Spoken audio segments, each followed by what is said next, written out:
So yeah, I'm back. We're finishing up this live. We are finishing up this fucking region, so I am going at it, bro.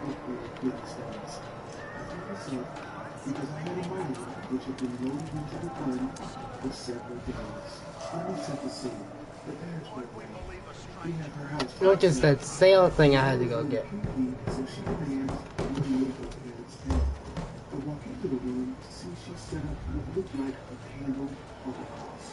She's been working on this all day, and it was as bright as high noon in there, even with the lights on. Which is good, because she proceeds to be a sweet, sexy individual. At 16, she is amazing. I'm back, everybody. Hi, Chris. Hello, welcome to the live stream. Hello, everybody. Hello, how y'all doing today? Welcome to what the up, live Chris? stream. How y'all doing today? Not much. I'm in the live stream myself.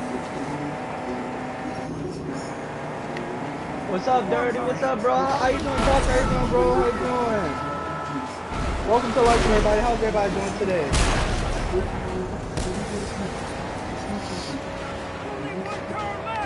What's up, bro? How you doing?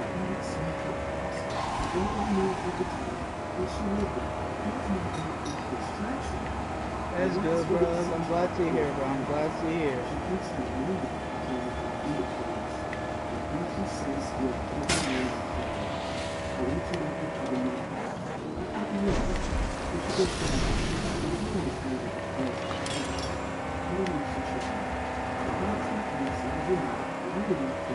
I know I'm hyped too, dude. We got some, oh, got a lot of no! stuff to do on here, bro. Got a lot of stuff to do on here, bro.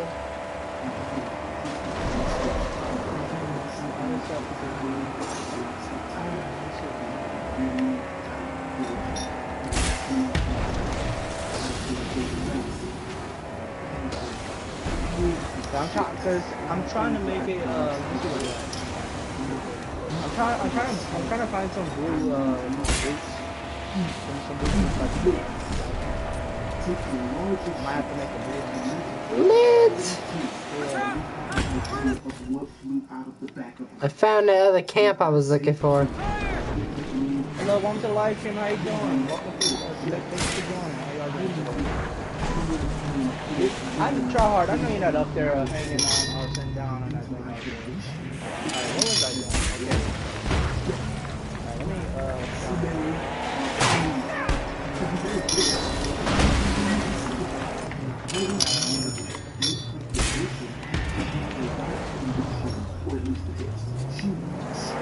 Woo!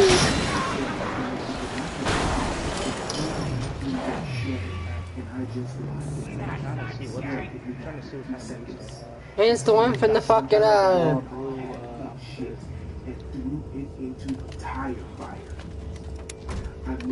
Keep the car safe.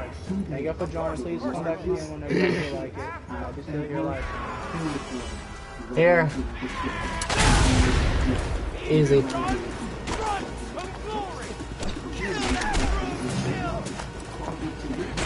Oh! Broke his leg. Alright, bro. Boom! Let's go.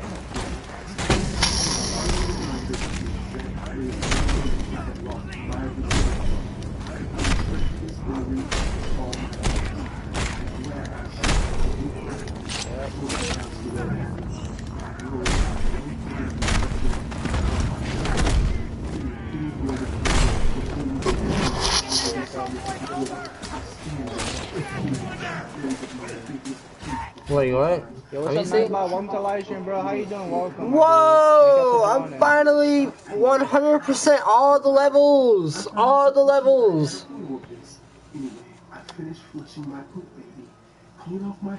I have every single level, so I guess we're gonna go see Griffith today.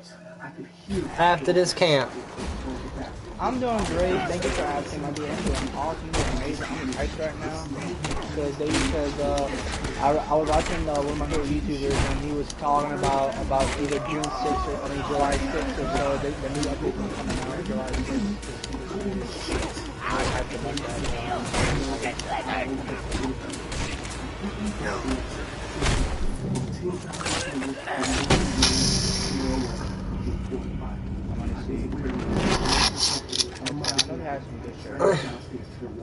Also, the top bottom sheets.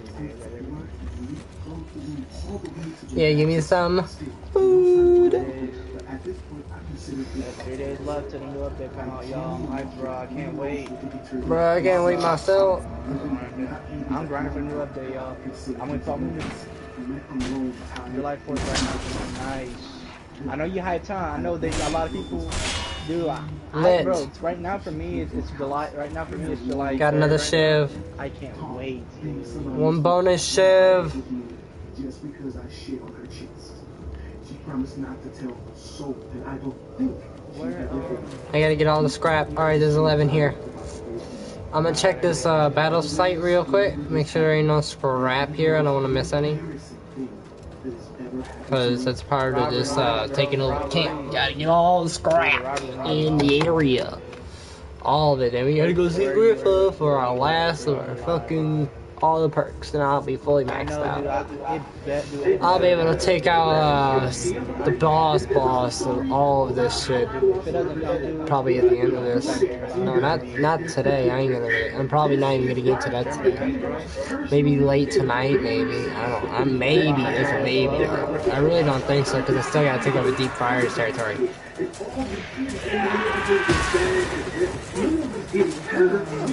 I'm trying to make a blue cowboy outfit. I'm trying to find some blue. You're taking out your boys for me.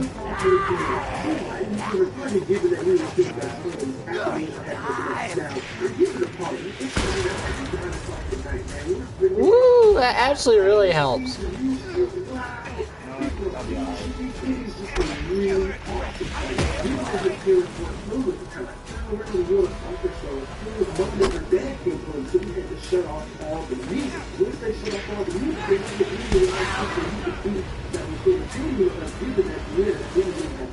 A couple of other kids suggested that he play something different. Anyone who's ever played something before will tell 2 out. He's on vacation. Nice. How is it over there? How is it? Jacked up situation. It's me, Deanna, and a girl, we're going to call her Emily. Deanna's like right-hand female man. 4 or 5 other girls, and this girl was a couple of blocks over. I never really knew her name, but I see her. Beautiful, man. She has different colored eyes. Oh, long freaking hair. You know, we're playing, we're all getting dared to like kiss and touch boobs. How good? And we start laughing because I'm a virgin. That shit was a big deal to me back then. Until you got around to me, and Tiana dared me to kiss the white girl with the pretty eyes. Back then, I did not know how to kiss. I didn't know how to French kiss or nothing. I had been kissed before, but I had done an exceptionally horrifying job. So bad so that the girl who I kissed would just never talk to me ever again. I go and I kiss her, and weirdly enough, I got you. Oh yeah, give me a second. Oh yeah, give me a second, y'all. Alright, by the way, so everybody knows before we do anything else? Talk good, and Prince Eric was on the ship, and the lobster was singing. By the way, guys, I just want everybody to know, I'm going to leave my other party chat that I'm in. I'm gonna join my YouTube channel party chat on PlayStation. So I'm gonna invite everybody. I'm gonna invite people that want to play with us. I'll be right back, y'all. Alright, yo, try hard. Set up the party chat real quick. So after I kissed, I'm gonna invite you. Already at 5. I started hearing a couple of people laugh at me. My homeboy, when he gets up, he's like, hey, Try hard, laugh. Yeah, because we're going to another party from my YouTube channel. Going to the other party. He's like, oh, you didn't. Oh, you didn't know. You just kissed the bitch with a guy's name, bro. My biggest fear as a kid was being laughed at and or embarrassed. You know what? I should stop the video right here, guys. I lost my virginity to a girl named Bobby Joe. Yeah, go ahead, laugh. I'll give you some time. Go ahead. That's fucked up. When he told me this shit, I'm freaking out. This is gonna get around school that I just kissed a chick with a manly name and shit. I go back up in the party, the girl's trying to sit next to me, you know, she's trying to get close and hold my hand. I'm like, oh, fuck no, oh, I'm shooting her off, man, shit. Like I said, the girl was really freaking pretty, but my biggest fear at that age was being embarrassed, especially in front of people. If it would have got around that I'm actually trying to date this manly sounding chick, it would be game over for the little bit of reputation I already didn't have, goddammit. After like an hour of dodging this freaking chick, I started noticing that the other girls there picking on Bobby Joe, man, because of her name. They're laughing at her, man. They're calling her names, they're teasing her. By the look on Bobby Joe's face, I could tell it's really freaking getting to her. I felt bad for her. You know, I'm a really empathetic person. At one point, you know, they're still roasting her, and she gets up, I could see tears in her eyes. She runs out the back door. I go after her because I contributed to this ostracification. I was like shooting her off me and whatnot, and some injury, she just kissed me. I go out back. She's sitting on the porch, and she's crying. I sit down beside her, you know, and I start talking to her. After about 3-4 minutes of me talking to her, you know, I start making jokes to, you know, make her laugh and make her feel better. Next thing you know, this chick is all freaking over me, man. And mind you, like I said, this girl beautiful physically, man. You know, I'm sitting there thinking, like, no, we can't do shit because I know that it's gonna get around. It's gonna just completely ruin any chance that I have of possibly being popular or at least not unpopular at my school. Deanna's dad had parked his car in the backyard so no one would mess with it. I don't know why, because this girl is completely against not wanting anyone to mess with it. And he leaves the doors unlocked from the car for some reason. I don't know why. So when we start making out, since no one's around, I figure, okay, well, you know, coach is clear. You didn't have to go to the have around me.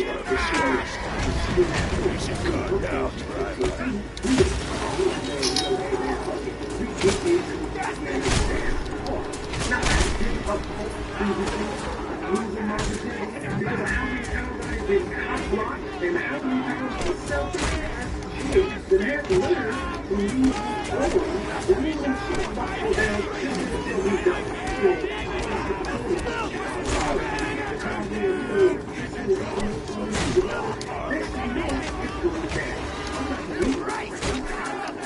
Actually having sex. If I didn't know about sex back then, I did know he was an acceptable amount of sorts.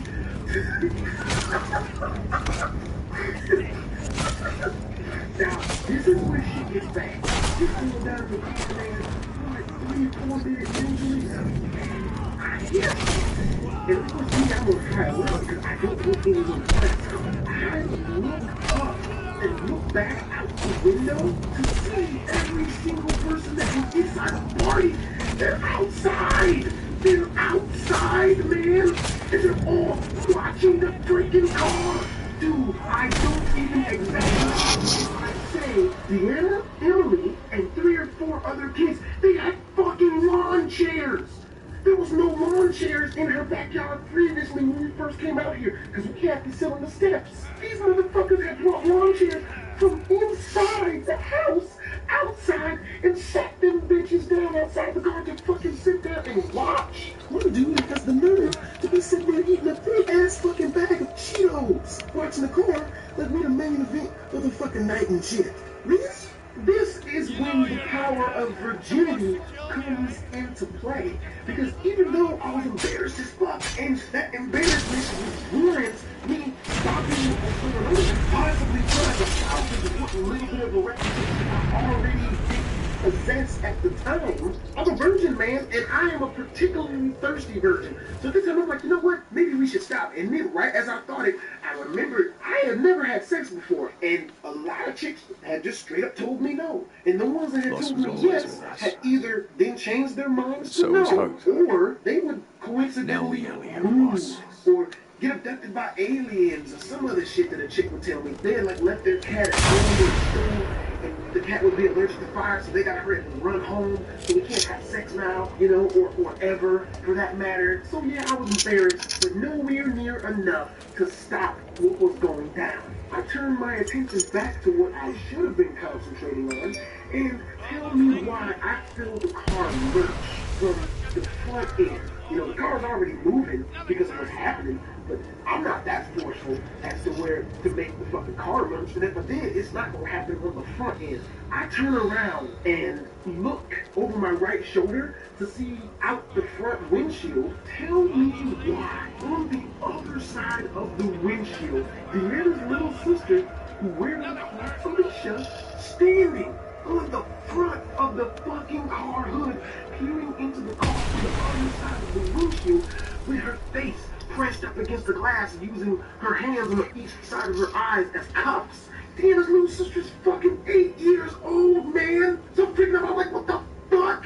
Dude, tell me why. Now, a little bit of backstory on Felicia.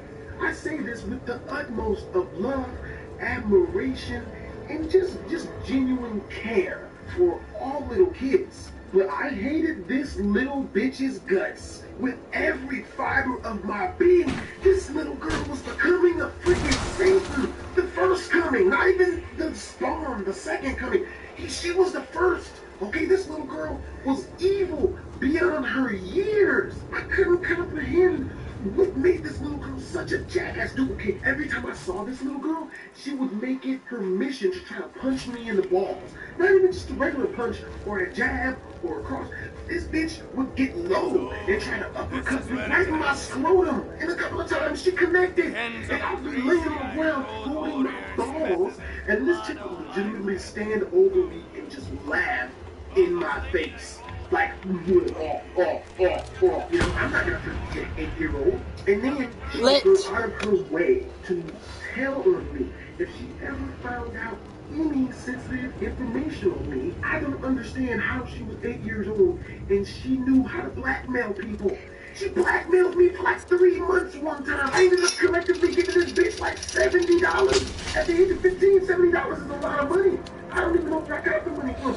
But I ended up having to give it to this little bitch for her to shut the fuck up. And she still told on me. I hated this little girl so much that I remember this particular incident where I was walking home from school and this car went speeding past me. And I heard this loud thump, like boom, like it hit something. But I couldn't see anything in the street. Out of nowhere, I hear a oh so familiar demon-like shriek come from the left side of the street. It's Felicia. She screams out, "No!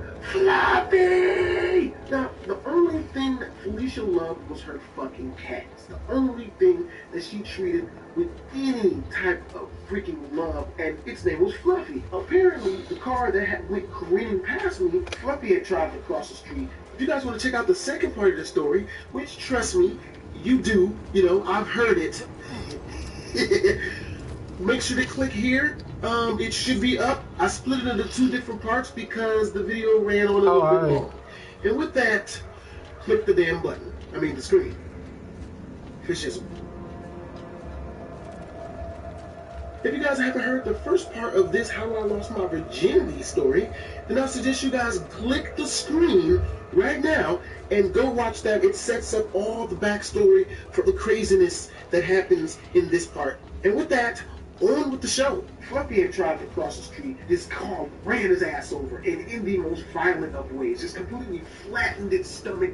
The cat, apparently going into shock, jumped, no bullshit, like 5 feet into the fucking air, and then just lands on the fucking ground, and then just starts convulsing and fucking throwing up blood. Its eye popped out of its fucking socket. You hear Felicia scream, "Fluffy, no!" from inside of the fucking house. She comes running out the freaking house, man. Kicks open the gate that parts her lawn from the pavement and runs out into the middle of the freaking street with traffic still coming back and forth. Grabs Fluffy around its neck, pulls it into her chest, and just drags him fucking army style out of the freaking street, leaving a trail of fucking blood and guts onto the freaking pavement. Crying her eyes out, man. She's legitimately trying to resuscitate Fluffy, like pumping on his chest. She is just like just screaming and hollering, man. "Fluffy, no! Fluffy, no!" People that have stopped their cars and her family, they've made a big crowd, and people are trying to get her off because she's covered in the cat's blood. They're trying to come and like pull her off of the cat, and she's legitimately biting, scratching, punching, and fighting tooth and nail to keep people from trying to pull her off of this cat. I'm not gonna lie, I'm laughing. I'm in the crowd and I'm laughing. She was that much of a jackass. I love cats. I do. And I love kids. I do. I love them both. I feel bad for the cats. That sucked. But Felicia deserved some distraught in her life. She was 100% completed. Little dick. You know, she was a line stepper. She would habitually step over the line. Just gave no fucks. So back to the story. She's peering into. Let's go see Griffa and go get our final and last fucking perks for Mad Max, and he'll be fully upgraded. And screeches out.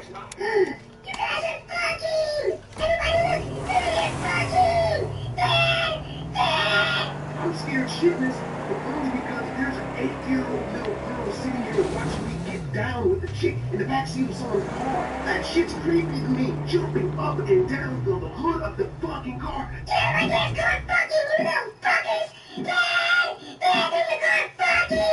She gets off the car and starts kicking the fucking door and testing all the locks trying to fucking get in. Emily, Deanna's friend, comes up and grabs Felicia around her fucking stomach and just picks her up, because this is a big girl, this is a fat girl, picks her up and just hauls her off. The entire time Emily is hauling her off, she's kicking and screaming, Emily, let me down! I'm gonna watch her back!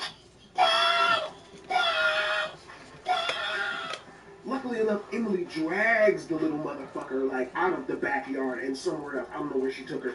While looking at them, I noticed there's double the fucking people in the backyard that there were when they first came outside and started looking at the car. There's like 30 fucking 14 to 17-year-olds watching the fucking car. And I look over at Deanna and I notice this bitch is on her cell phone.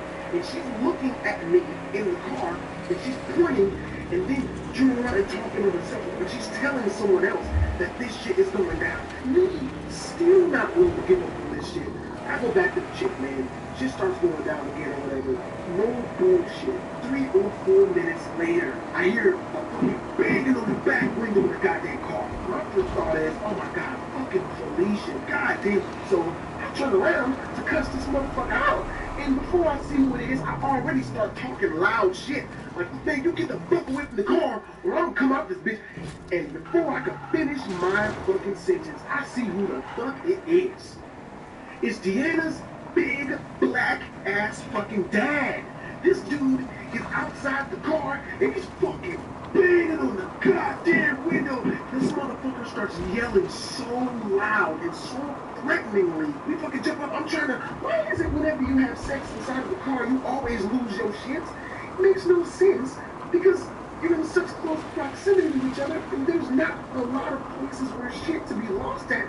But you always lose your shit. Sorry, I'm kind of listening to this. On my fucking pants. I was kind of hit with a wave of very mediocre relief because I realized, okay, well, the car was locked. I turned back around there. I keep looking for my stuff in the fucking car. You can only imagine the terror that went through my fucking heart when I heard the sound of jingling behind me in between the fucking banging on the window. I turned around to see this motherfucker. Yeah, boy. I heard him slip the keys in the fucking lock. And at this point, my survival instincts kicked in. I fucking unlocked the other door on the other side, fling it open, and fucking move and set that fucking away. I'm fucking naked from the waist down, and I was running out the backyard, man. Like I said, my biggest fear was being fucking embarrassed. Like, nothing more embarrassing than getting caught running ass naked and freaking public. I was mortified at home with no fucking pants on. He was gonna kick my ass. I'd actually heard a story of him fighting a kid, like a 14-year-old. 3 of the sections are ready to be done. Hopping gates. Something that I had gotten particularly good at, given my years in the inner city. I'm hopping gates. I'm running. I didn't know this fucking area had 3 camps though. I get onto my block and I book it down the freaking street, man. It's like 3 o'clock in the morning at this goddamn time. I get home. Luckily enough, my mom was asleep, which was another thing. I was sad thinking, you're gonna get me off the hook. If my mom sees me walk in the house with no fucking pants or drawers on and shit, what do you say to that?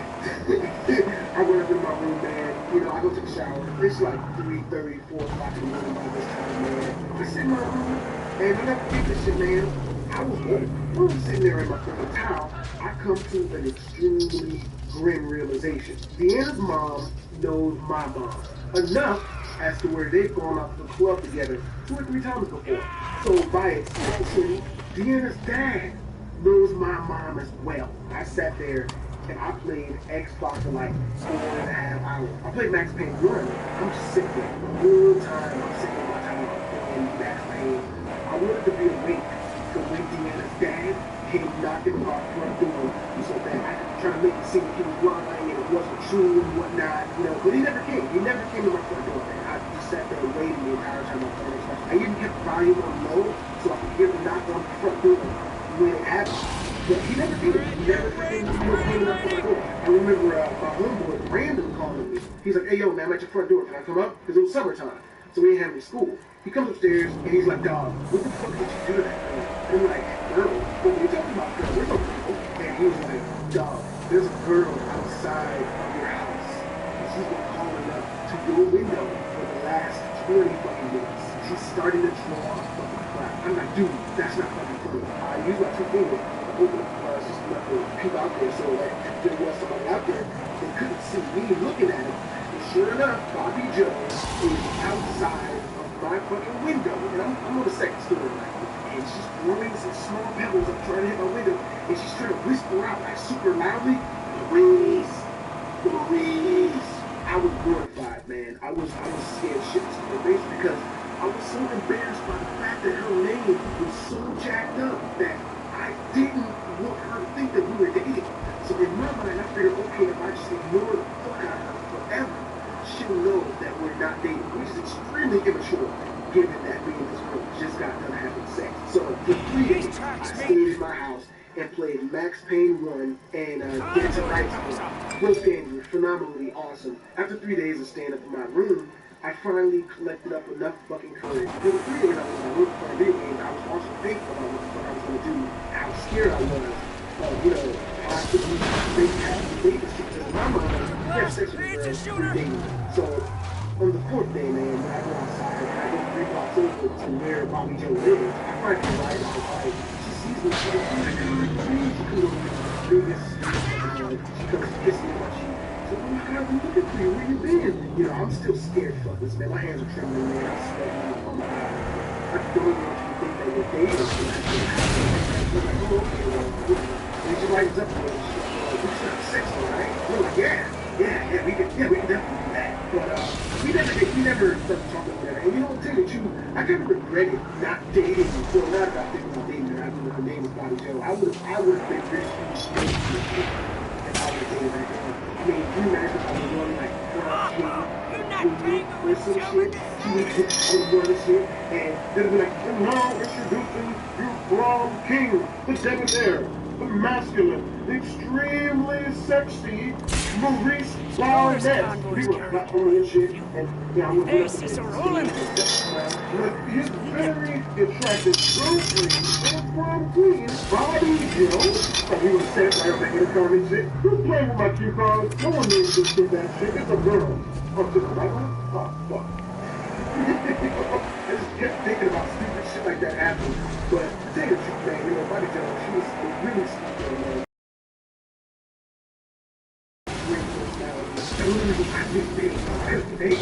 It's fucking embarrassing.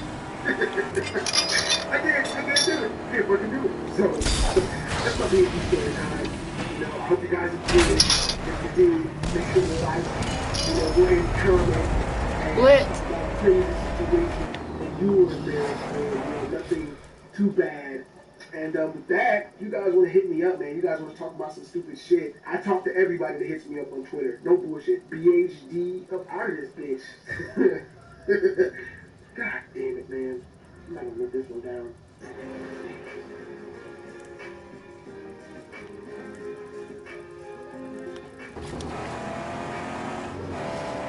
The question I have is, where's the next 3 camps? I found one in fucking Scarecrow things. How many's in this? Probably one of the most violent yet hilarious fights I've ever seen when I was a kid or still in high school.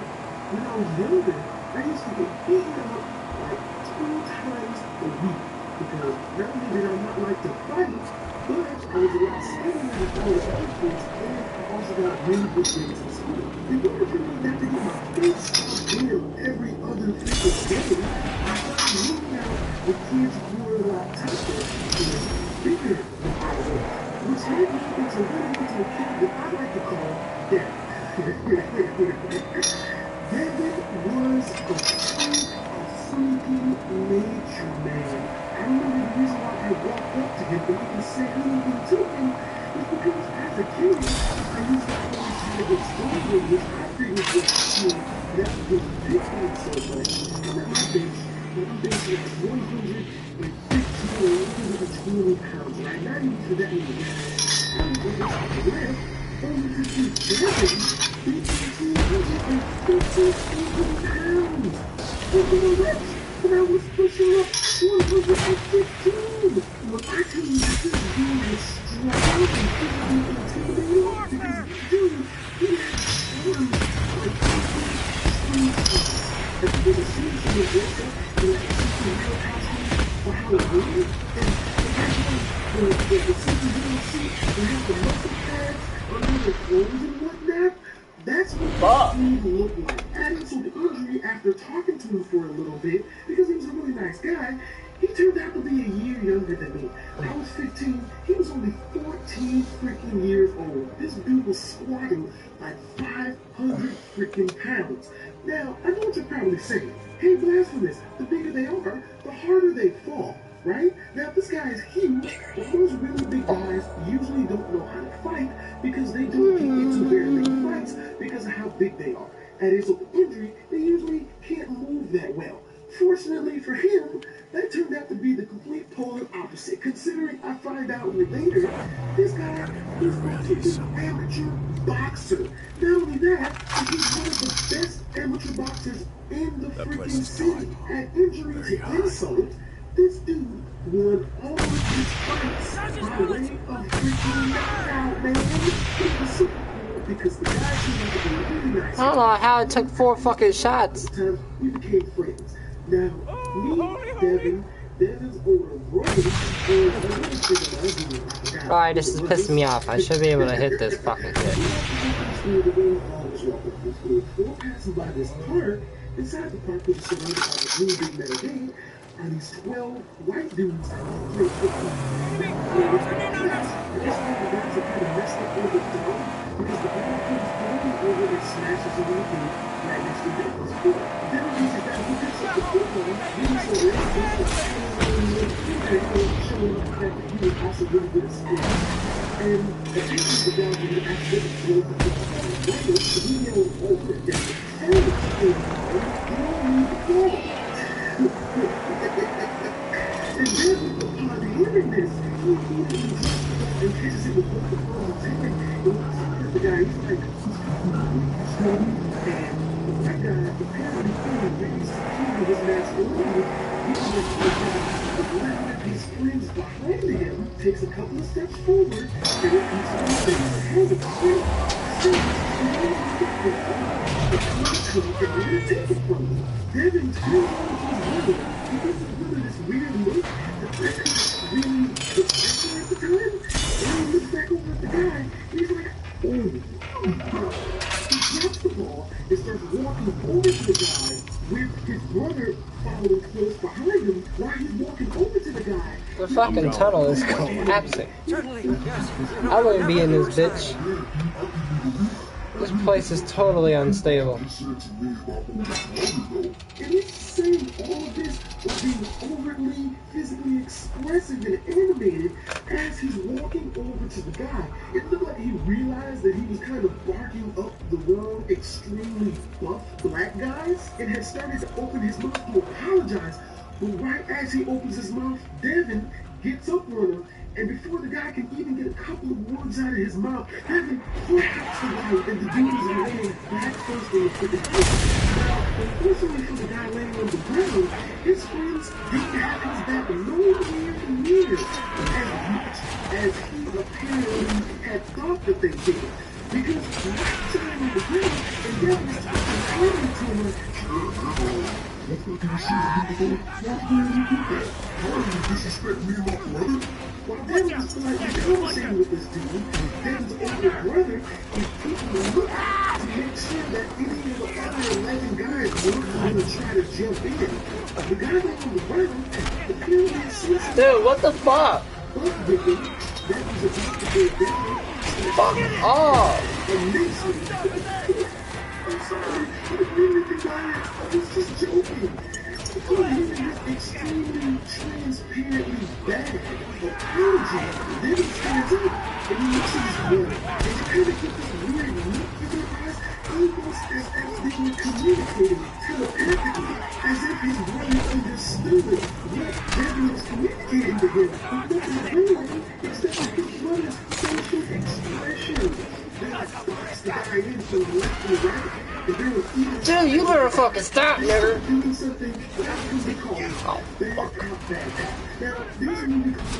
Oh, dude, you just got fucking punching, bro. You gotta stop fucking punching, bitch. Fuck yeah, bro. Come on! Go! I ain't fucking dying to you, bro. I ain't fucking dying to you. Die!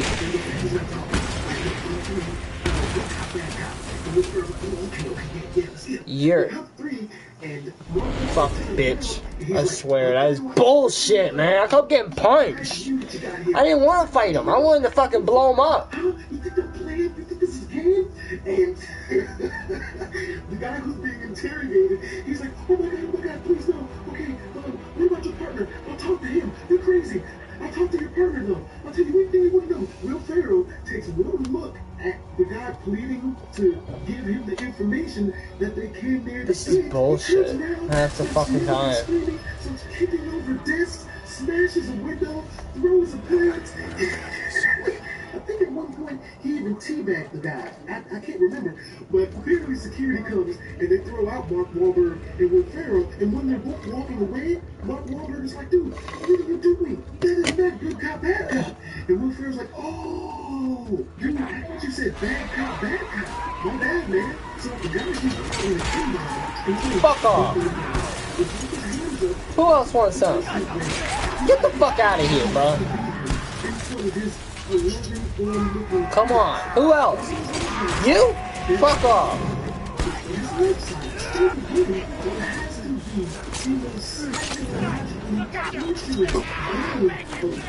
Fuck off. Fuck off.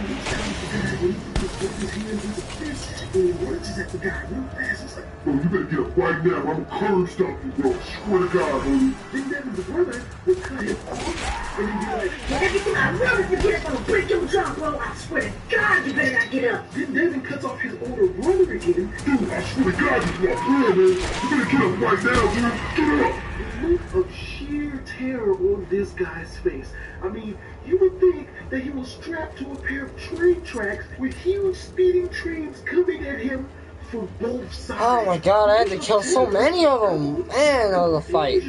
This guy's face was hilarious, man. And it's I don't fucking care. I'm gonna kill all of them with a thunder stick. Nearly as scared as the dude on the ground. Look, Devin and his older brother do this to this guy for what had to be the longest 2 to 3 minutes of this guy's freaking life. I guess he said screw it, because then he just jumps up. No fucking shivs, eh?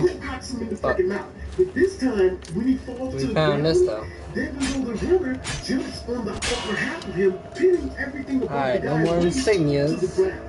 And then Devin just starts punching the guy's legs in. What's really funny is, while they have him pinned on the ground, and the other brother is beating his legs mercilessly with his fist, since the guy is pinned down, he can't move. So all he's moving Pat my face while I try to find the his neck and his head back and forth, just screaming bloody murder for his friends to go. After about 30 or 40 seconds, they stop, they get up off of him. Devin looks at the guys completely mortified. What? And he's like, don't nobody touch him. And then Devin and his older brother turn around and start walking off. The guy's legs are like strained boiled noodles at this point. Like, they're not working, they're just done. This dude is legitimately military calling back to his friends, reaching out to him, but his friends are backing up from fear of what Devin and his older brother are gonna do to them if they disobey his orders of not helping him while he's on the ground. Devin and his older brother, when they get back on our side of the gate, we weren't going in there from fear that the 11 would try to jump on us, of course. We couldn't fight. We weren't about I'm fucking doing it, yo. on the other side of the gate. So, This is how you fucking get a camp done, bro. Look at that shit. Look at that shit. Everything's just coming to play. Boom. There's 5 of them here? Shit. I guess that's what you gotta expect for the last Top Dog camp. There is no more Top Dog camps after this one. They're all gone. I already blew them up. Every couple of seconds shooting Devin and his older brother a look to see if they're watching and make sure they're not helping their friend. They're like backing up and, you know, shooing him away from them while he's calling to them for help. Now, I don't know how long they did this because we didn't go back. We just alright, one more scrap. Walk home. But that was freaking hilarious, man. And to tell you the truth, I've seen stuff like that happen a couple of times. Once I go in there, I won't be able to come out. So I'm not ready yet. I'm gonna find that scrap. If it's possible. I'm gonna go over everything before I go in there. Just once I take that dude out, I won't be able to come back. Alright, I'm gonna go through here. And the whole group mentality thing kind of caves in on them. And I'm gonna need one of these. They don't want to come forward, so all of them just stay back. The entire freaking group of people. What's funny to say is, Devin and his older brother were 2 of the very few kids that I knew. Oh, I was gonna see Griffa, but I didn't go see Griffa. Stronger and that much more intimidating than everyone else around them that weren't actually picking on people. I saw these dudes help people with their groceries, help them across the street, all types of stuff. They were 2 of the nicest dudes you'd ever meet. But if you crossed them, they would freaking go all out. That's just how they were raised, man. That's how their family had raised them. Their dad was in the military, and that's how their dad raised them. That's my BHD story time for today. I hope you guys enjoyed this story. If you guys enjoy hearing these crazy stories, make sure to click the like button, make sure to favorite, and share these stories with other people. You know other people want to hear of this craziness. And with that, I am out. Twizzles. Reading.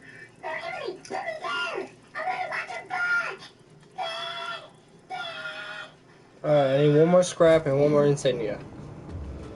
Who are these guys? With Blasphemoushd HD. As you guys well know, I don't see nothing on here. I already got the insignia, so over here. Can't believe I got 4 of them hoes. I can't believe I'm doing all this shit. I sat down and I wrote out a list of how many BHD story times I have. We do like the span of like 30 minutes.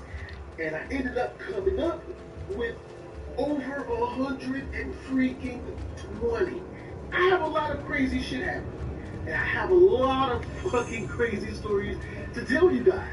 And I thought now that I'm starting to get noticed a little bit more, I've been getting the question, how does so much crazy shit happen to me? And why is my life so crazy interesting or whatever? I thought it'd only be fair to tell you guys. There's one here, I already got Tell it. you guys why. And just a little heads up. You know, my BHD story times are probably I've decided to tell you guys a lot of the stories that I said when I first started doing YouTube videos I would never tell anyone. I decided basically that I might as well be 100% completely truthful with you guys. You know, like I said, I've been getting the question a lot lately, why are my stories so crazy? Why do I have so many of them? And given I have so many of them, I figured I should tell you guys why. Well, it's no secret that I live in the ghetto. I still freaking live in the ghetto. And mind you, this is going to be a draw on my life because I plan on doing one of those a little bit later on in the future.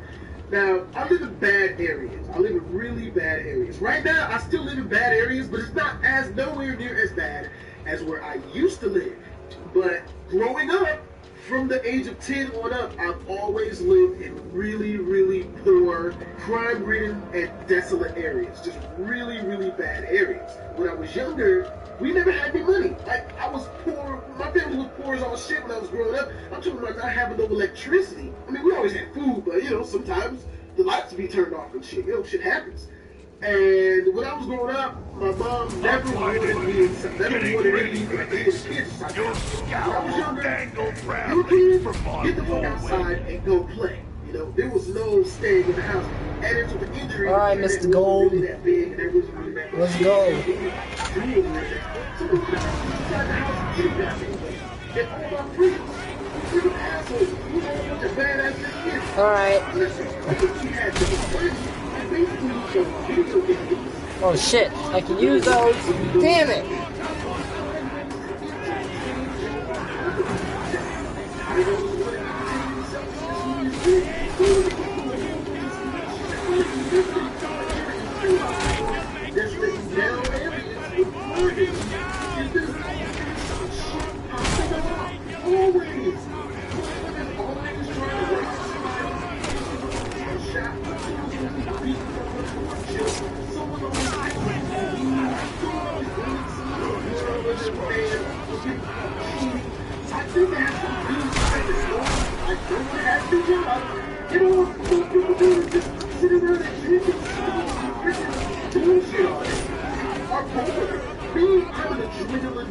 I had serious. It's the last scrap. Disorder up in this bitch. I'm hyperactive as fuck. What's really messed up is, I'm doing my best players as crazy and over the top as I act. That's how the fuck I act. If you go back and you watch my first Let's Play, which got picked up by Smurf, which is why my channel was so bad. Smurf saw my very first Let's Play ever. And they put that bitch in their channel. Like, they shot that bitch out, they tweeted, they did evidence on video, every fucking thing. Thank you, Laser Force. You know, that got fucking off. I've always been like that, and that was my very first fucking Let's Play. That's like my most popular one. Because the way I have put up on game, that's how I really am. That's how I really am with my career. You know, all of that shit, that's genuinely who I am. Because I'm hyperactive. Added to the injury, I love fucking education. Oh my god. I can't wait to tell you guys pictures. Me going snowboarding with a bunch of my friends, hiking into the fucking snow and shit. But yeah, man, you know, so me having such a fucking thirst for adventure and being numbed the consequences of seeking out adventure has put me in a lot of fucked up situations. Like, if you guys go back... Dude, I took out half his health before he even got me. And by the parking lot, I hit the video, and I was throwing the shit down, and I was going to go outside. It was completely in a loop of shit that I thought while I those three guys tried to jump me. My car was on the third floor. I was on the third floor getting ready to get to my car. I heard people screaming and freaking fighting. I took out my camera phone, and I went down to the first floor. They all were. And then the fourth floor. I have a huge thing for adventure. Be it that man, be it, I'm used to a whole lot worse stuff than just possibly being jumped by three random dudes in a freaking park. I'm gonna hit my back. It's a different story. I guess it's lucky you guys let me. But if you guys want entertaining, crazy stories from someone who is too stupid to not run away. I fucking fucked that whole entire camp up, bruh.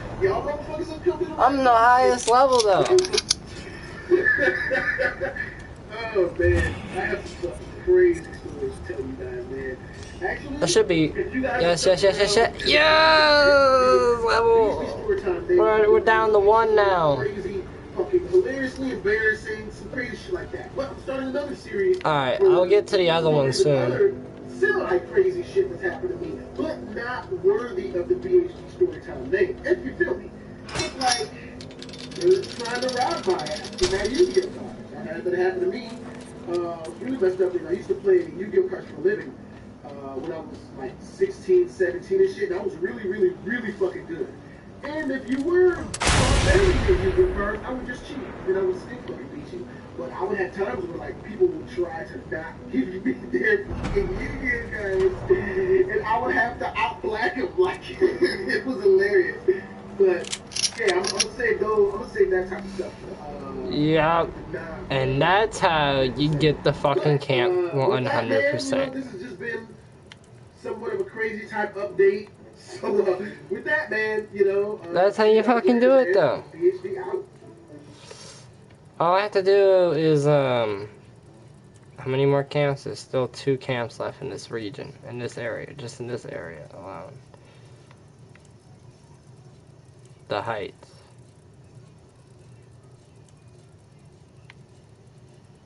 Rotten Russ.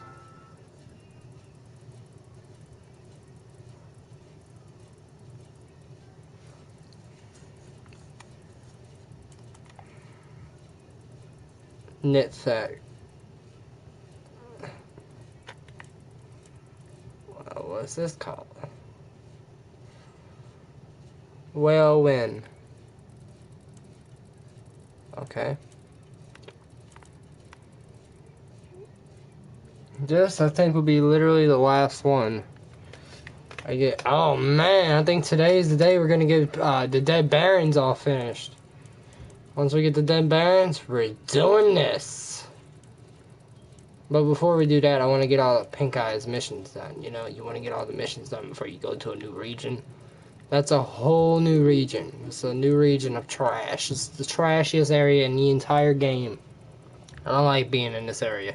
It's not garbage. That's why it's called the dump.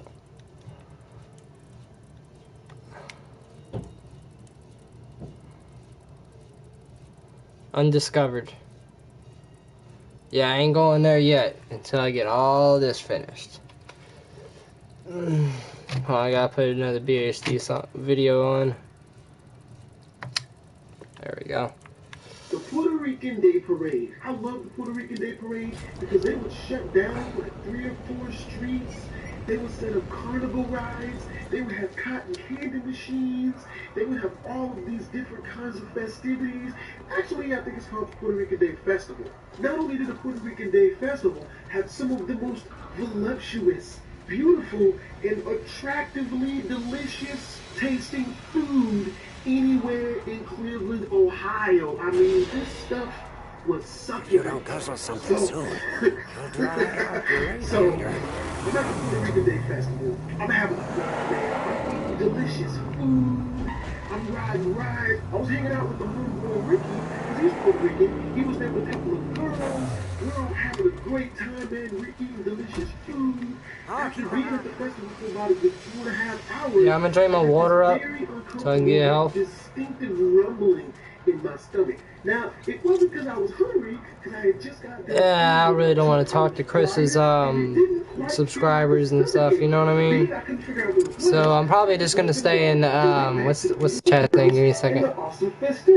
Now, about another 20 minutes, I'm probably gonna stay in KFC niggas chat.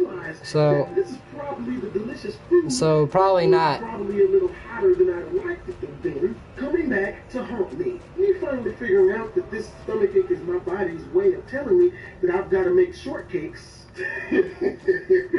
I excused myself from my friends, and I don't want to talk to no random people. Asking people if anybody knew where there was a bathroom that was closed. I can feel. You can understand that, right, Steven? I just don't want to talk to random people. I don't even have an idea who the hell they are.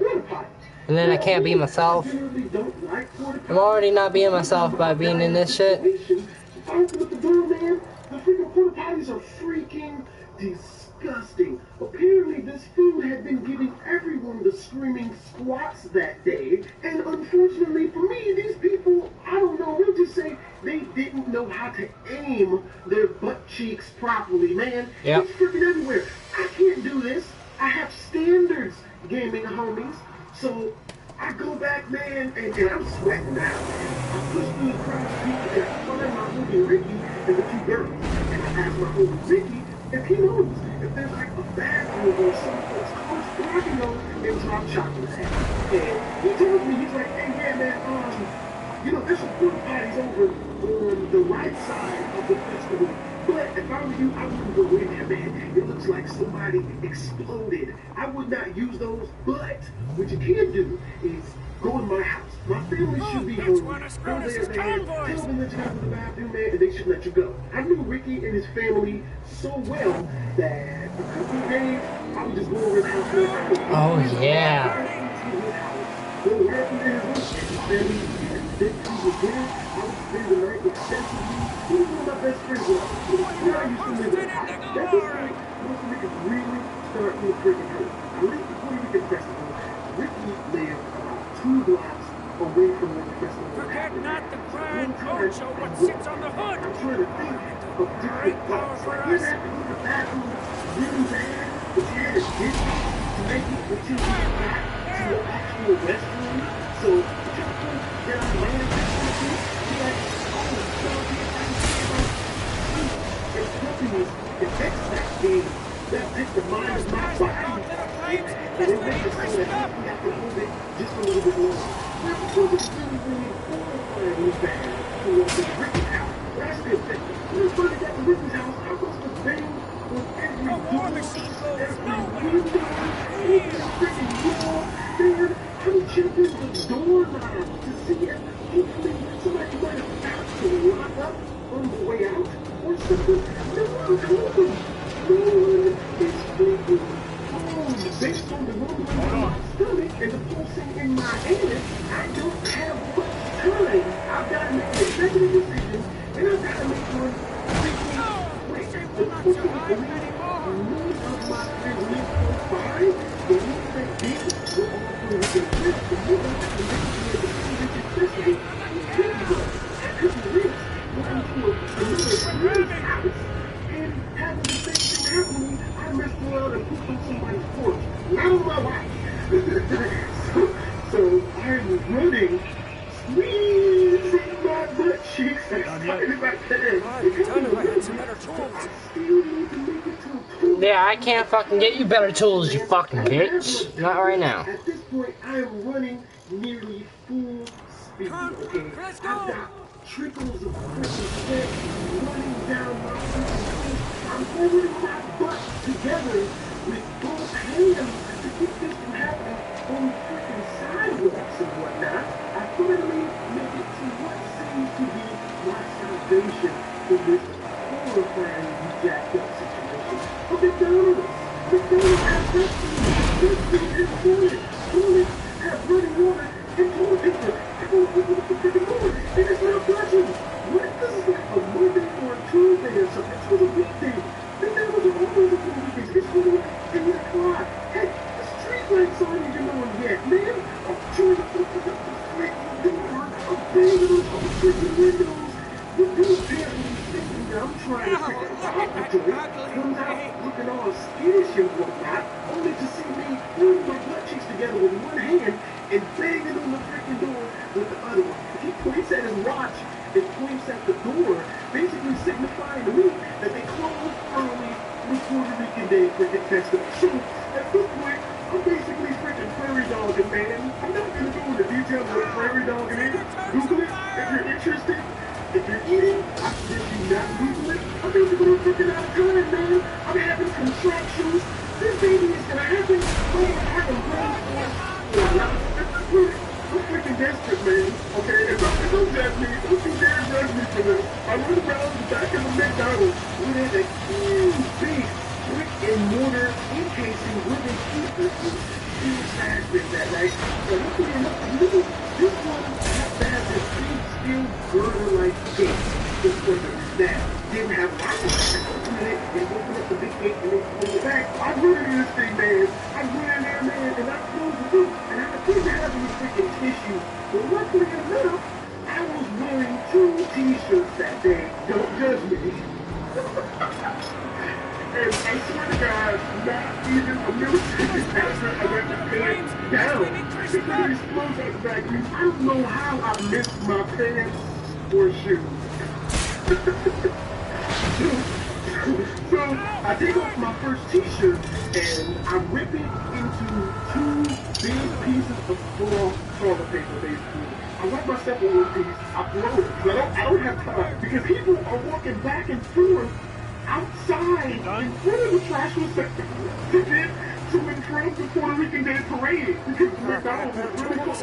Come on, you're fucking slow. You're slow. Someone's gonna freaking catch me. Someone's gonna Fucking slow, motherfucker, dude. What the fuck? You are a slow piece of shit person. squatting here, dropping chocolates, just looking as safe as possible. And it is immensely important for being there. Yesterday, I going to see my other and 2 miles later, I hear freaking whisper. Now, I wasn't there, watching myself. In a fit of dream, and you have to get busted by what the fuck is this tax acceptable, even if they weren't going to come to the tax acceptable. I'm still scared. The pants are still down around my ankles, man. I squat. The bag is around the freaking receptacle and around the other side. If you come into the trash receptacle, you're not going to go all the way behind the trash. Right? And you get someone doing something really hard to the trash can. It's not even a second after it hits the bottom of the trash receptacle. All you hear is, oh God! What the hell? No! Come on! I'm behind the freaking trash receptacle. While I'm hiding back here, wiping myself with the other half of my first t-shirt, and I hear this guy make a cell phone call. Apparently, it was the employee from inside the McDonald's because he's on the phone and he's arguing with his boss or the store manager or whoever it was that ran that McDonald's that had him there working late that night. He's arguing with him because apparently since he was the only person there, it was his job to clean it out. It's his job. So he's all but cursing the GM out. He's all but cursing his boss out. Like, don't do that. Can't someone else do this? And he just abruptly hangs up on the guy. And you hear him go stomping and cursing back into the McDonald's. He freaking slams the door shut. I've already got there wiping myself. So at this point, I think this is my time, man. I run out of there, dude. I went back to the Puerto Rican Day Festival. Of course, when I get back, Ricky let me know that he's found the bathroom and he was close to where this douchebag told me that he didn't know where the bathroom was. That's what I learned that I washed my hands about 10, 15 freaking times. I thought I was not able to have any more fun, regardless of the beautiful women and all the awesome rides and awesome food, because I was extremely paranoid. The police were looking for me. I was so paranoid. I used to go to that McDonald's so much, and I would go there like 2, 3 times. Freaking week, I don't think I ever went back to that McDonald's ever again. Even though they didn't see my face, I swear to God, for like 6 months, whenever I had to pass by this McDonald's, I would cross the street. But after that, I just knew that in my heart of hearts, that the employees that worked there knew that I had done this. Because they're doing this thing, they had the camera footage, and that's how they were 2 or 3 blocks from this McDonald's. I would just think that the police was walking away and that they were looking for me. I swear to God, I just knew that somewhere my face was in the back of milk cartons and on post office signs. I just knew that the police were going to take me to jail for this. Added to the injury, I was so paranoid for the longest time after that. I would be at home watching television, and I would just get these random. I gotta get this thing right here because I'm here. My front door getting kicked in. I got us down to 1, so I got all this area ready for the mines and shit. I got it. We know that you looked all over the trash can receptacle at McDonald's. Get on the ground. I was gonna go to jail, and my family would come home and turn on the TV and see this crap. Tonight, the people of Cleveland, Ohio can finally sleep safely in their home, knowing that this sick and depressed criminal has finally been apprehended and put behind bars where he belongs. A man charged with defecating and defacing children food restaurants. Oh my God. I would like to put it down to that. And this can have all the silence. The janitors had to bump up the scene of the crime. Our prayers go out to him and family. Now you me. I got to read the bandit that the taxpayers' money can buy. We can believe on the street at the low and free. That's it. No further questions. No further questions. Definitely a dark return for me.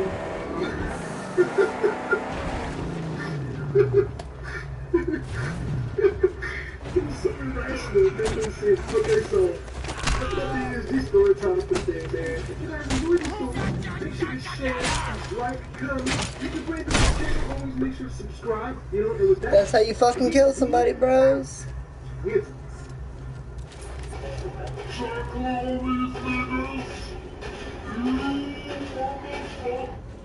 Alright, I got $2,000 already.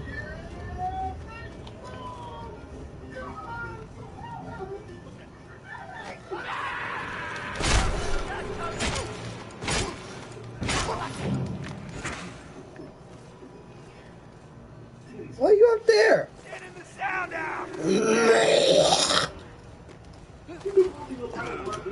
story times, and you know that I've had a So I can kill you! close encounter with death. Unfortunately for me, it's usually my own death.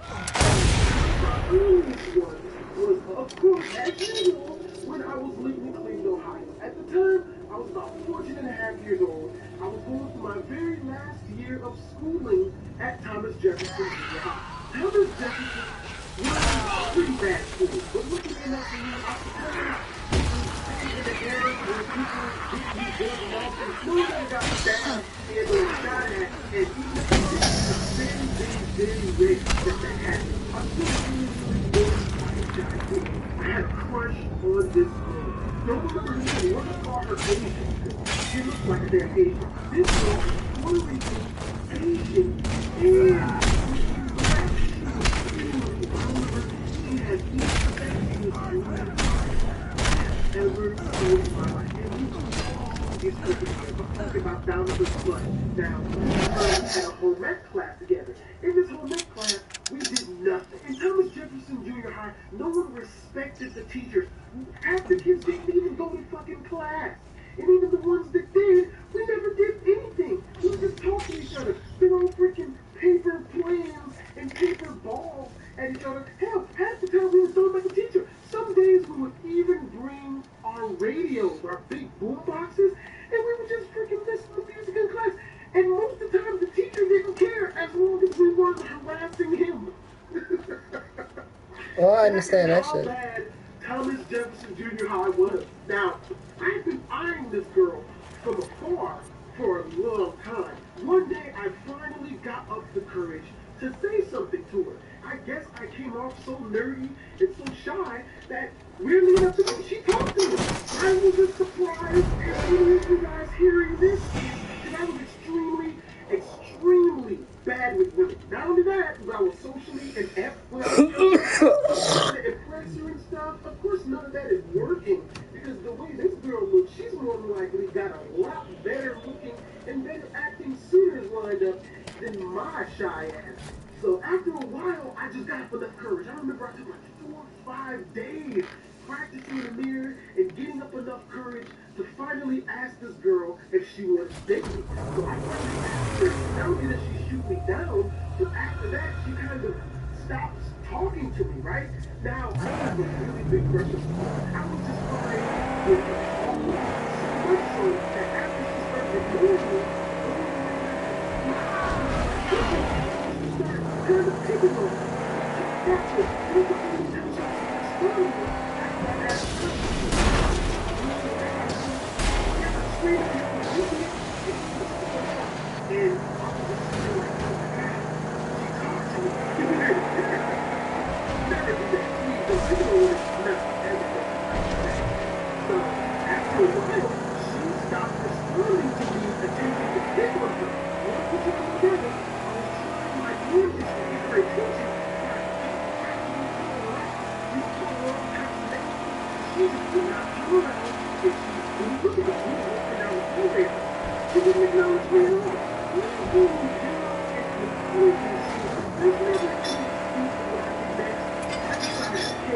At the end of the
Guardian's ready to honk and holler. Down her face, she's biting her lip, she's clenching her fist because she's so mad at me, and she just looks at me and she just turns around and storms off, like just mad.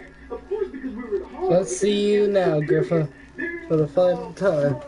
This will be the last time me and Griffa ever talk. I'm still young, I'm still dumb. Since we got You've taken a short rest from your twisted car. like the dumbass in this, so I'm I'll talking be crap. fine I'm what not you cursing, say. but I'm still talking crap. Yeah, man, whatever, it don't even matter. The rest of the Answer day me goes off without this. it. I finished my last What? class. I leave out The other ones a couple of friends. that you I don't go kill. home, I kick it with my Who are mom, my they to family, you? whatnot. I wake up I the use next them, morning and I will name me. never forget this. If there's no I'm game, laying in my bed. what's the I've use? been laying there for about What's the use? 15 minutes straight. I'm like, asking know you what? that. I don't think I feel like doing a class But today. you Now, have I've had no this feeling answer. before, but today Have I you? really don't want to freaking go to school. I get up, you know, and Yeah, I don't that's even get very dressed. I go to clear. the living room. My mom's making breakfast. I talk to my mom, you know. Usually the first thing my mom says to me is, boy, One, get the hell out of the house, go get dressed, two, and go to school. But she doesn't say that. three, We have a really fun, lighthearted four, conversation. I tell my mom, I'm like, five, I want to hang out with you today. six, I don't want to go to school. seven, Now, my mom was 8, always a 9. bit of a hard ass. And that's every single one of the perks, all completed. Hit it. Snap back with, boy, get in there, get your clothes on, and go to school, or I'm whooping your ass. Because you don't look sick enough to stay home, and the only time you stay home is when Road Warrior level 13. or you're sick and almost dying, and you look like you're walking on your 2 feet. So get the fuck out of my house and go to fucking school. But instead, my mom, she looks at me, and she's like, you know what? Yeah, let's hang out today. I'm gonna go, I'm gonna pay some bills, I'm gonna run some errands, and you can come with me. And for the entire day, instead of going to school, I went and I kicked it with my mom. And we had a beautiful day together, man. We have a lot of fun. I actually remember it very well. Of course, the next day, I go back to school. I notice as I'm walking down the hallway, people are kind of looking at me a little bit weird. And I can hear people whispering behind my back. But I just figured, because when I was younger, I used to get picked on a lot. It seems a lot because I never really had nice name brand clothes. So I figured it was that. Now I get to my classroom about 5 minutes early. I'm waiting outside the classroom. So, yep, every perk. He runs up to me and he's like, dude, what the fuck are you doing, man? Like, where were you at yesterday? And I'm like, I decided not to come to school. He's like, dude, I don't know why you didn't come to fucking school yesterday, dude, but you probably saved your fucking life, man. Fucking Virgilio is looking for you. I don't know what the fuck you did, man, but this dude is looking for you, dog, and he had a fucking gun. He was here all day yesterday looking for you. I don't know how he found out your fucking class schedule, but he came to every one of your fucking classes at the right time, fucking looking for you, man. He even waited outside for 3 hours in front of the fucking Here it school. comes! A mighty duster! Waiting for you to walk outside, dog. I don't know what the fuck you did, man. You need to fucking fix it, dude, because that's the wrong fucking dude to fuck with. Now, a little bit of backstory on Virgilio. Virgilio was 18 years old. This guy had gotten kicked out of Thomas Jefferson Junior High for shooting one kid in the fucking leg and stabbing another fucking kid. We don't even fucking know over what. We know that the kids were trying to jump him over something more than likely drugs, because that's how Virgilio made his money. He was after that shit happened, he never showed up at the freaking school again, man. But this dude was freaking crazy, man. Now, in one of my other stories, I talk about how my best friend had got murdered in my backyard. Now, Virgilio was Puerto like I said, in the story time about my best friend getting murdered, Puerto Rican women are some of the most beautiful women in Ohio. The Puerto Rican dudes are super cool, but they're really passionate. If you're their kid, I'm gonna pull these freaking people know. But if you piss them off, that passion turns straight up into freaking killing them. They're extremely crazy and you piss it off. But this dude is Julio, the one I knew is that entire freaking area. The rest of the day, I am running around and trying to just a little bit of freaking explanation on why this guy freaking wants to do something with that. I am asking anyone who might even know this guy. Now, I'm running into a guy called Ron Brick. Ron Brick was the first place in Virginia. I don't know Ron Brick. He's so young, too. He's beat me up on there's a little bit of it, like, yeah, no, possible. He's like, I don't know what the fuck is there. You better use something to fix that bullshit, man. And Julio is really using this shit to get out of the way. Now, another reason why I want to do that well maybe you can help protect me. Or maybe go tell the guy, please don't freaking kill me. Rondrell had me. He didn't want nothing to do with it, man. Half the day passes, and I have to go to my next and I noticed that this chick is not dead. This chick is still here. Now, I couldn't put two and two together. However, I didn't see that the guy, I didn't see that so I went to jail. Everybody trying to get this but one of the guys was lucky enough to give them enough to tell me what the hell was going on. Apparently, the long-haired the nice color eyes that I had to that was Virgilio's girlfriend. Not just his girlfriend, but his fiancé. And that's what his protagonist, fiancé. You see what comes from a thing? I pushed a murderous gangbanger, pregnant fiancé. Oh, damn, that's fucked up. Y'all hear that shit? How stupid I was as a young kid. There's not very many things that really deserve the type of punishment that was in store for me. But this is honestly to be. Here's the next camp. I know that. What was coming to me, man? This might be the next one after that, if I'm right.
Hello? He's gonna freaking see me. And if he sees me, he's Streaming. me off right there. Because of the stress I was under, I had started painting. No, I'm seeing this, Mad Max the game on YouTube. Thought you watched my stream.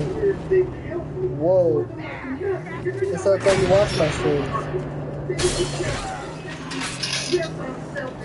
So how was your day? I know it rained all fucking day.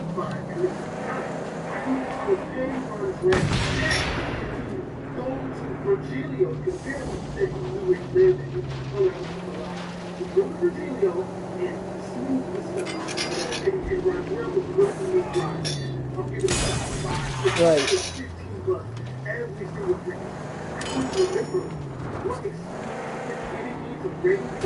Yeah. Don't know.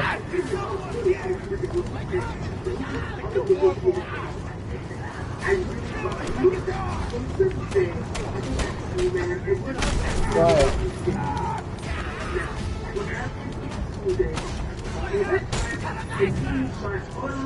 Well, yeah, I understand.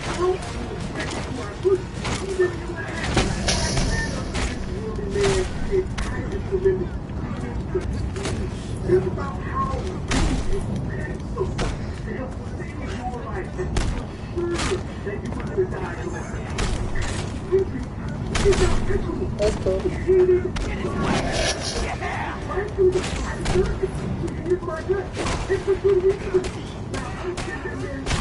Ooh. Alright, bro.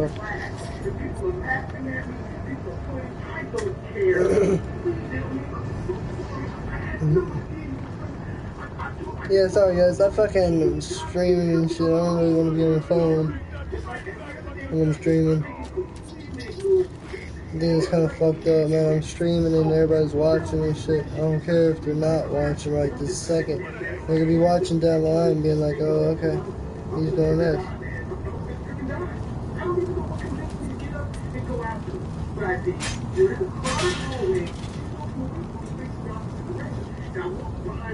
And I tug on her as softly as possible while still trying to get her attention. And she turns around, she's like, what?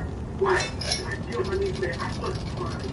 No real shit. I did not care. We were crying the hallway. We're throwing the crowd. And I basically just filled my heart with this chick, man. I'm just like, look, I'm so sorry. The only reason why I want to know you is because I like you. And you wouldn't talk to me. I didn't know what to do. I know it was stupid. And I don't deserve your help. Please, God, please help me. You don't just kill me. I don't know what to do. Just say something to me, please. Anything, please. And I'm sitting there on my hands and knees, man, and I'm freaking crying. All of these crowds of people are laughing at me. This is a ghetto school. They're all just laughing at me and whatnot, man. I don't even freaking give a shit. So the chick, she looks at me and she's like, no, you know what? You deserve what you get. You know how much that fucking hurt? You know what? No, you deserve this shit. And she turns around, she just fucking walks off. I'm just sitting there, man. I'm on my freaking hands and knees, man, in the middle of the freaking hallway. It was between periods, the hallways were filled. All these people are just laughing around me, man. You know, and I'm just sitting there like, I'm a freaking dead man, dude. This guy, you know, and he knows me here. She gets about 4 or 5 steps, and she stops dead in her tracks. She turns around. I'll never forget, man. She walks up to me, man. She's like, you know what? Get up. So I get up. And she's like, you know what? You deserve this shit. The day after you did this, I was fucking scared.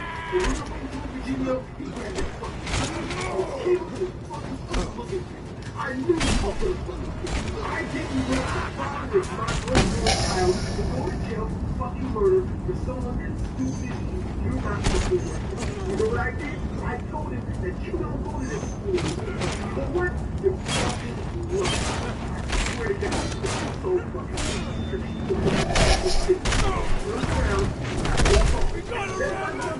never saw her in homecoming class, never heard her. Now, on the other side, I'm vastly relieved because I'm safe. I'm not going to be murdered anymore. But at the same time, I still feel like utter shit. I pushed a pregnant girl, and for what? The only reason why I pushed this chick was for some simp-ass, fucking meaty-ass good for her just to talk to me because I had a freaking crush on her. There's no stupider reason to nearly freaking get killed. There's no stupider reason. So, needless to say after that, man. Dude, all these fucking camps suck ass because I'm having to do this forever. It's because it's 100% bitch made. Actually, try to 50 to 100 it's honestly 100% bitch made. And listen, I didn't know fucking well. Because for that 5, 6, 7 days, if I was running like that, I have never been scared in my life, man. I've never been. I had guns pulled on me, and I was still not as scared as I was then. I think it's because we know. Get him now! Coupled with the fact those drugs they look like, fear of the first dose. After that, things went a little bit back to normal aside from the fact that I was still getting laughed at every once in a while because people started crying to make me say, oh, now, like I said, this girl never was back there. 2 days before summer vacation, sitting in my classroom, my first classroom, Mr. Overdorf and my friend Brandon, we're sitting there, we're kicking it, and Mr. Overdorf was super nice, man. He just loved bullshit or whatever. Doing bullshit, but laughing or joking.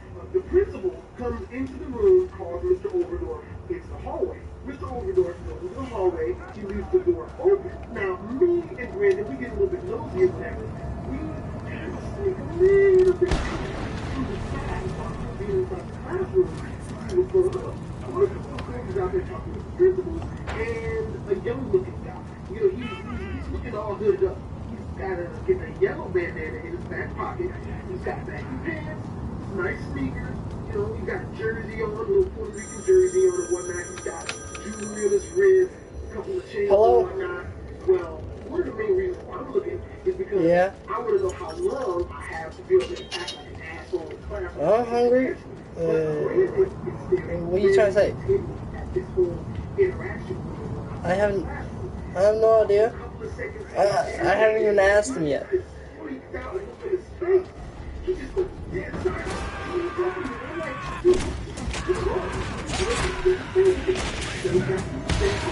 I don't know. It's been a minute.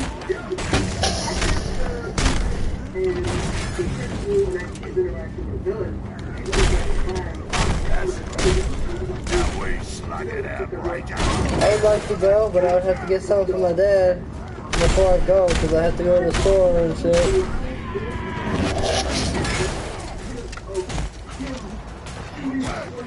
You should have been with me yesterday and known how fucking bad it was. I didn't get fucking food for us until fucking 10:30 at night. Because I was sitting in a car for 3 hours with one of my dad's friends. And we went to 3 different fucking Burger Kings.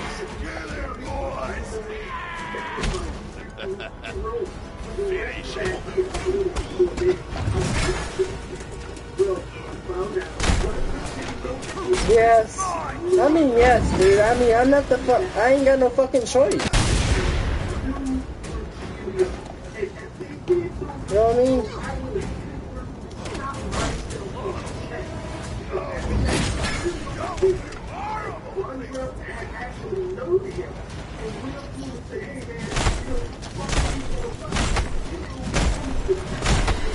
Yeah, it's not my fucking fault. I'm always the fucking errand boy that always has to get the shit.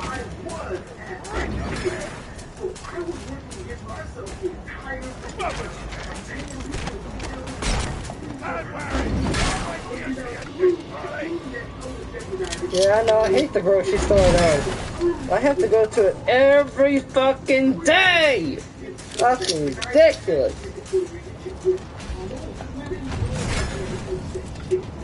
I mean, no, I'm not, because you don't have somebody saying, hey, go to the store, dude. If you don't go to the store, I will fucking starve. Because he can't. People don't have to do any stupid shit like that. I'm Blasphemy say, see, man, and this has been story time on the this bitch. Peace out, boys. It hits the bottom of the trash receptacle. All you hear is, I can't believe she takes me. Yeah. Oh, God. Stop. What the heck? I got here, and you guys speak. It was this similar movie. I don't know. This like my daddy. So bitch. Right after I lost my virginity to the man girl, if anyone who hasn't seen that video, I'll put the annotation on the screen really fast. Right after I What's El Paso? my mom moved me and my family straight into the suburbs of Ohio. A place called Farmertown. He's hard. Who you with? Don't let them charge you for fucking tomatoes.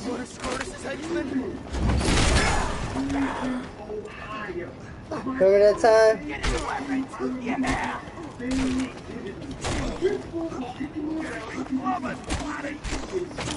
This is absolutely at the last second because, like, I don't fucking know what time it is, to be honest. I haven't looked at my fucking phone in like over an hour. Like, I can tell you how long. I can tell you exactly how long I haven't looked at my phone right now. I haven't looked at my phone in an hour and 29 minutes.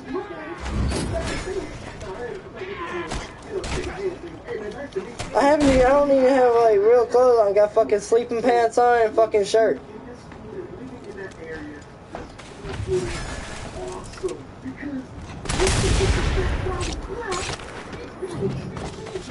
Better than you look.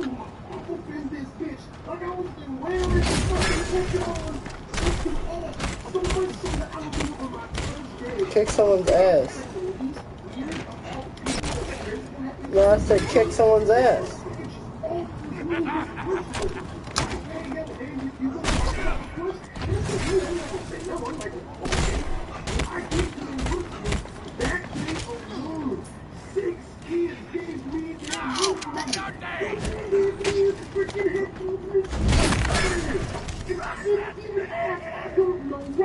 I haven't washed my hair in days, so don't feel bad. Dude, I haven't done that like, I don't fucking know, man. A lot of work and being tired all the time.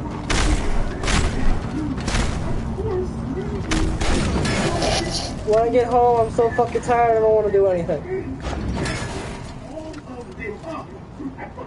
I fucking hate the job I have, and only thing I appreciate the having a job, but the job I have fucking sucks ass. Totally not worth it. I ain't got no choice, okay? If I don't go and work, we are not fucking staying in this house. We'll be on the streets. I am not living on those streets. Bro, you have to know I have to work at that job until my dad finds a better one. No. I have to work with him.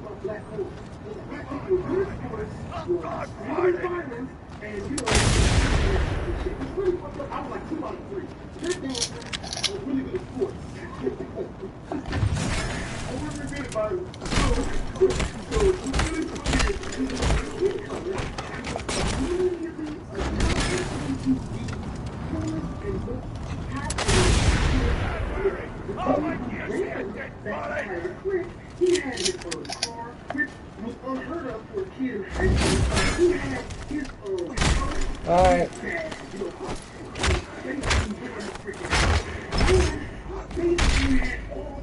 Finally.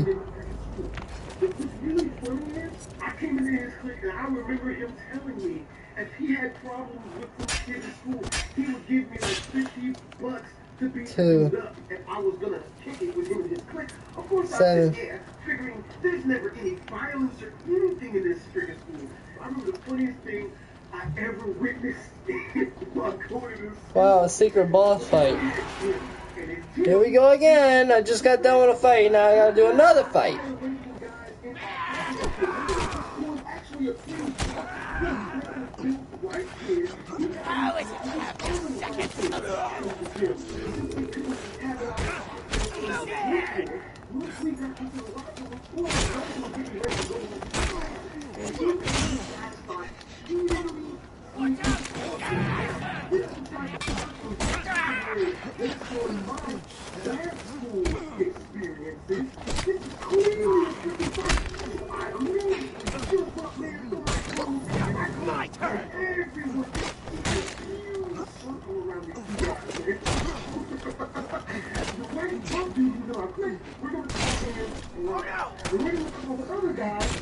Die.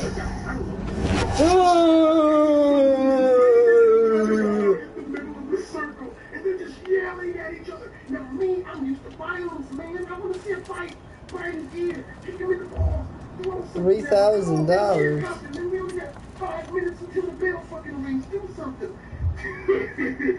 Brian keeps looking at us for confirmation. What did Kevin mention me in his story for? He's the one in the middle, throwing his hands up, flailing, and screaming at the kid. Every time he looks at me, I'm like, dog, what are you doing? Get man, punch him in the face.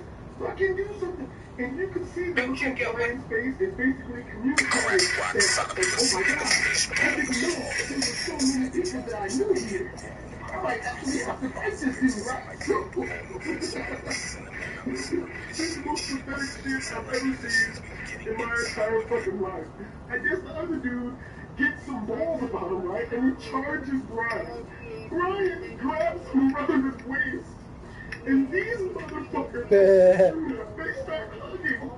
I can't even tell what they're doing. Everyone who's in the circle is just screaming like this is a real fight. Like, this is the most violent fight they've seen in their entire lives. And I'm just sitting there. What the fuck? What the fuck is this? I've seen like that's some crazy ass shit. Nearly killed in my school for regular fist fights. I'm screaming at the top of my lungs. Fucking hit him in the face! What the fuck are you doing, man? Fucking do something, man! And Brian, he hears me and he looks at me and he sees that I'm disappointed in him because to Brian, they never were good guys or bad guys. Right? I'm someone he wants to impress because I'm black. So he grips him around the waist a bit harder, picks him up, and just drops him, right? But when he drops him, he goes down with him and lands on top of the guy, right? This would be the part where in the ghetto school, the dude would lock his hips in on the guy, pin him down with one arm, and just start blasting the guy in the freaking face, right? Maybe even both hands, right? Like, this is about to get bloody and nasty up in this shit, right? No bullshit. Brian leans down and starts hugging the guy. I swear to God, just like in all the movies, if you've ever seen a movie where two people get into a fight and these niggas is hugging around and rolling around back and forth while making fighting each other.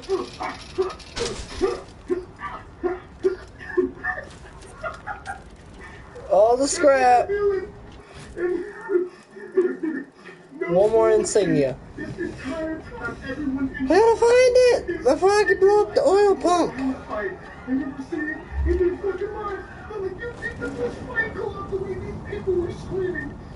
When Brad Pitt was in the middle kicking the shit out of the blonde-haired dude and screwed his entire freaking face up, you think this was that fight? Like, these people are screaming, these people are in a complete uproar.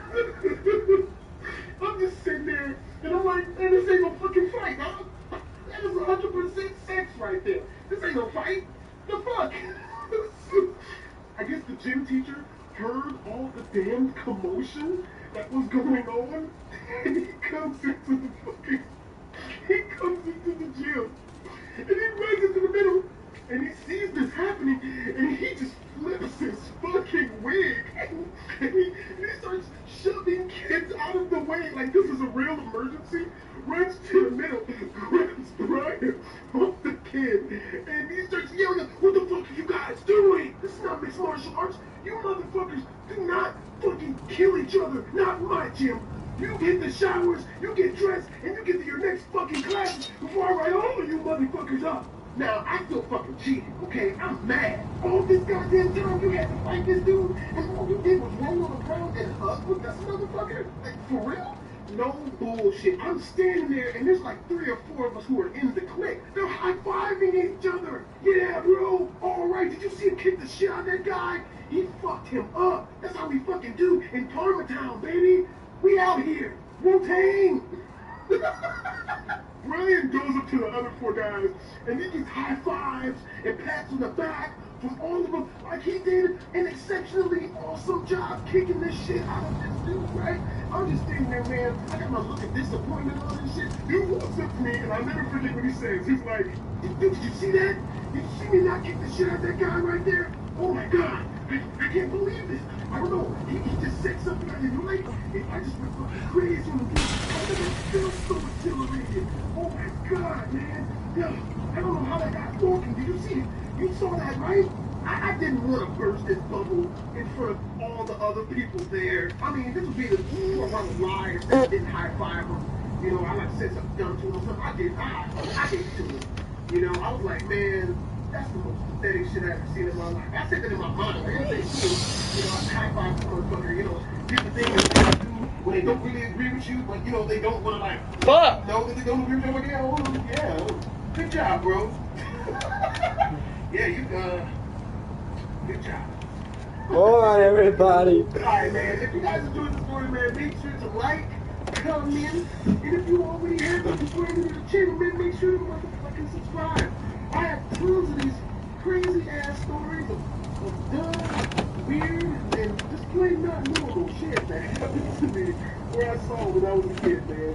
Until next time, man, as always, these the finest bitch.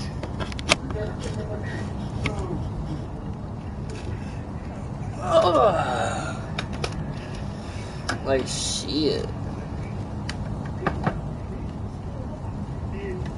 Alright. Where was I? Alright, I got all of it. I could just blow up the fucking thing now. I'm gonna blow up with a thingamabob. Yeah, with a thunder stick. Yep. This was extra shameful.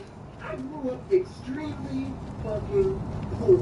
And when you are extremely fucking poor, the one thing you learn, goddammit, is how to entertain yourself, even though you have no money. While people are out going to the mall, people going to the movies, I'm out doing stupid shit like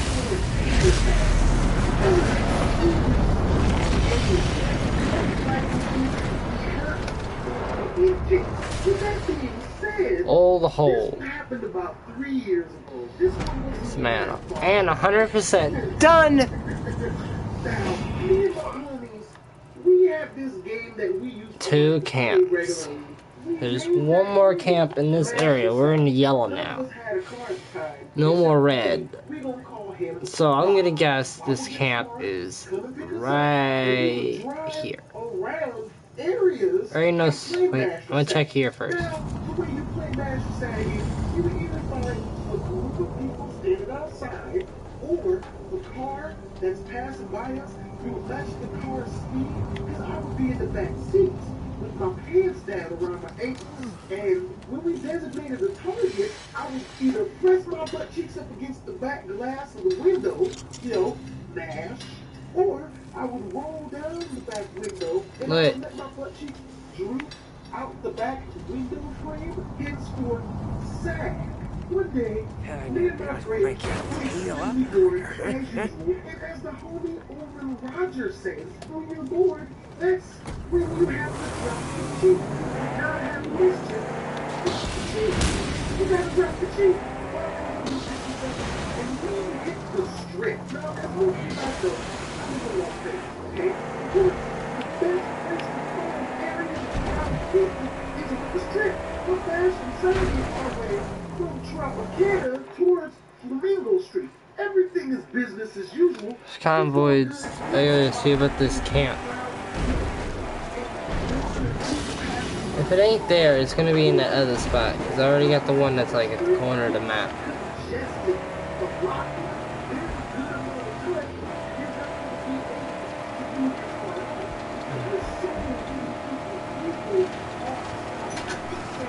Hey, bro. The store, bro. Don't pay the clock. You haven't even asked me about any of that. Well, what, you take it back to the heat? You haven't even asked about any of that. Come on, bro.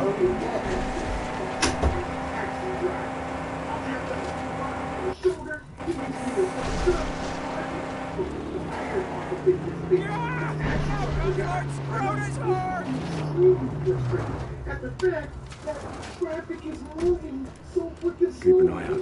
There are surprises. Come on! You know, come on! Slay me if you wish, I don't care. We'll all die here. And Stanky Gummo, he got kill fever. These big soda bastards giving him orders to corpses, man. So what I would do was, when I would shove my butt out the back Split this window, loot with whether me. I would press or hang, I would always contort my back in such a way as to where it looks like I'm twerking, so that I can see out the other side of the back window. He's twerking. The person's facial expression, right? Just kicking off. Every time, bruh. You